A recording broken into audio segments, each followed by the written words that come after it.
Good morning, students. Today we are going to study about the Independent Election Commission in India. I have told you before that election is conducted, or the entire responsibility of election in India is under the Election Commission of India. Election Commission is very independent organization. You have learned in the last year or last topic that judiciary as one of the important independent organization or independent branch of the government, and same way election commission of India is also independent. So what are the important aspects or important features of this election commission that we have to study today? Election commission, the head of the election commission is known as the election commissioner, or we say EC. So EC is given in your textbook. It means that election commissioner.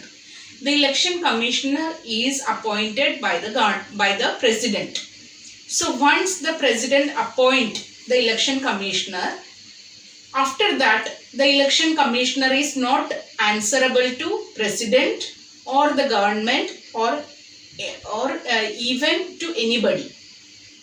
It means the election commissioner is entirely independent. He can take the decisions regarding how to conduct, how to organize the election and every related aspects of the election.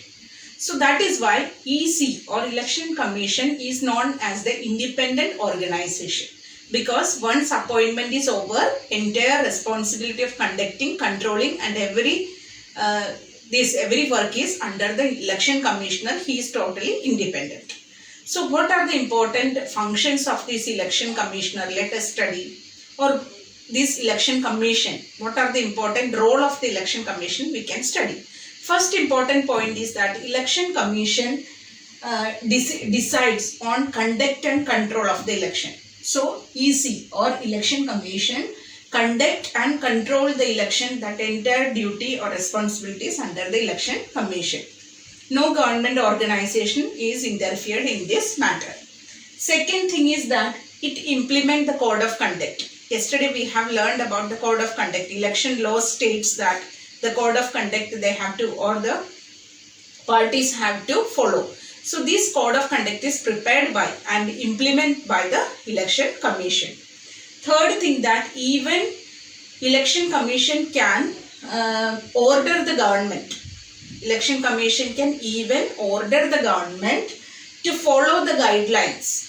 Follow the guidelines given by the election commission to prevent and protect and to prevent the use and misuse of the government facilities. So election commission can order the government to prevent the use and misuse of government facilities.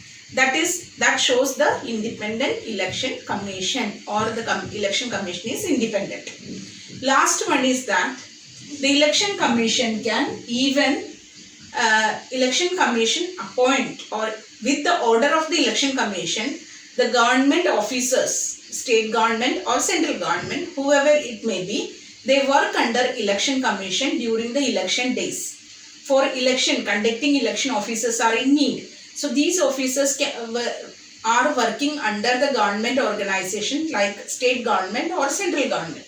But they are on this particular day, or when the voting takes place, election takes place, that particular days these officers are working under the election commission, not under any state government or central government institutions. So this is one of the important things which shows that election commission in India is independent. So these are the four things you have to remember, that it shows that independent power of the election commission. Why we can say that Indian election commission in India is independent? These are the four important points you have to remember. Okay. Next thing we have to study, that is popular participation. Okay, let's see the popular participation. How we can see popular participation of an election? By looking at the turnout figures. Turnout figure in the sense, those who are eligible to cast the vote, how many people have done or how many people have cast the vote, polled the vote. By looking that figure, we can come to know the turnout of the election. And in this voters turnout, we can see that over the last 50 years, if we check or if we analyze, we can see that India's voters turnout is stable, or either it is increasing, or stable or increasing.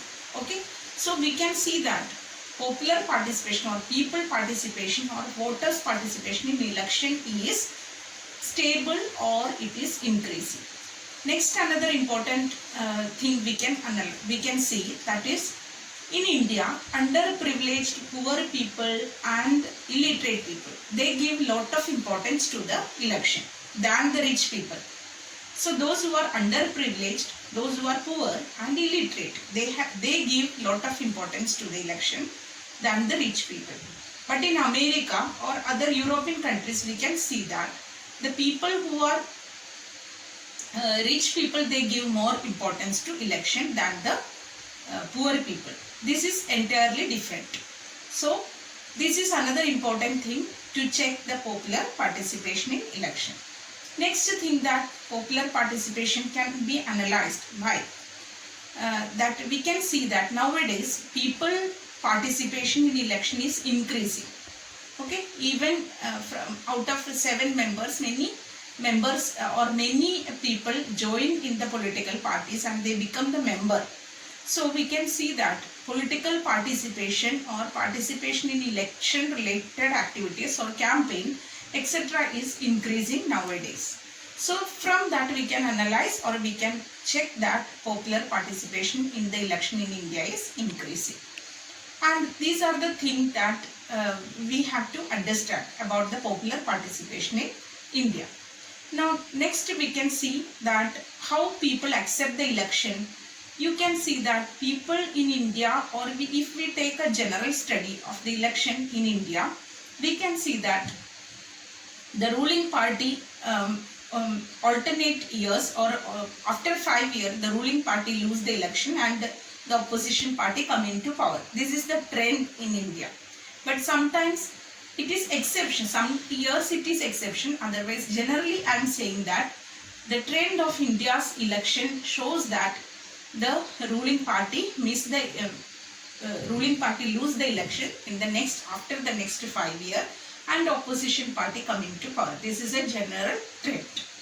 Another thing, that even MLAs and MPs, they lose the election in India. Not only the ruling party but also the MLAs or MPs, MLAs of different states, even they lose the election in India. That is another important fact we have to understand.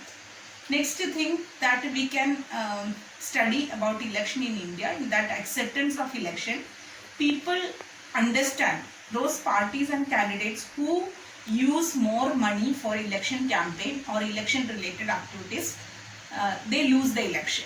That means in India people evaluate the work of the candidate and parties. So people are very much rational in India because people understand who are the parties and candidates who use more money or spend lot of money.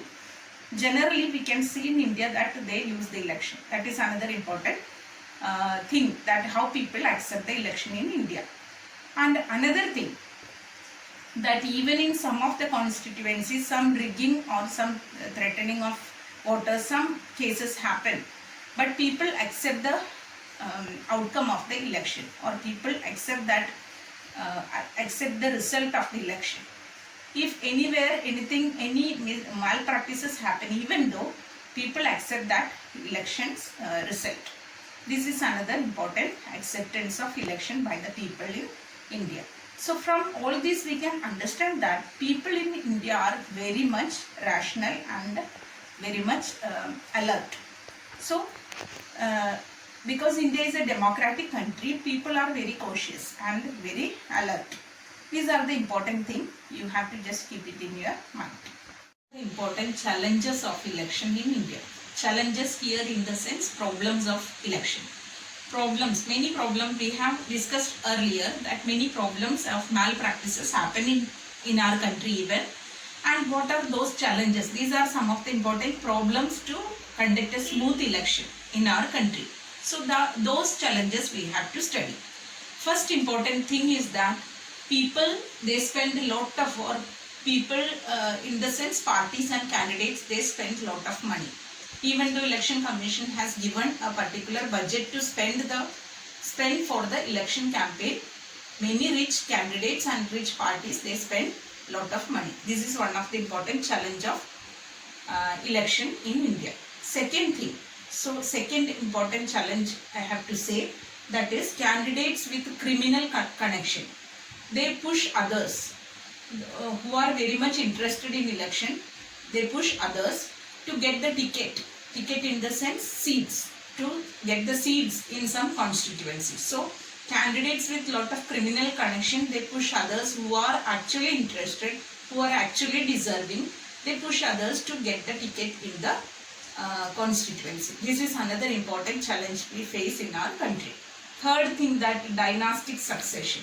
Dynastic succession in the sense, some of the parties, some of the members, they bring their son, daughter, grandchildren, everyone in the party. So relatives, own children, everyone they bring in the party. So if it happens, what would be the result? That some of the people or some of the candidates, they actually want to serve the country, they don't get the chance. So dynastic succession is one of the important demerit or one of the important problem of our election in our country. Next thing, that many parties, they don't keep their particular agendas or policies and programs. If they get power, if they would get power, what they would do actually to the people, that they don't specifically give during the election campaign. That means proper choice to the people is not given. So in policies and programs, it is not specified. That is why we can say that lack of choice to the people. So people get confused to which party I have to vote, to whom I have to give, I have to cast my vote, to which candidate I have to cast my vote. There is a confusion. So people should get actually what their choice. So choice is very important here. For getting choice, the party should clear, or candidate should clear their agendas or policies and programs to the people during the campaign. Next thing is that many small and independent parties, they become, or they suffer because of the and they suffer a lot and they get disadvantage. So many small parties are there, independent parties, they are being in the race, political competition, they are drawn or they are kept back. So actually they wanted to serve, but the problem is that many big parties, they take the chance, and these independent and small parties are often they get huge disadvantage. So these are the important challenges of the political competition in India.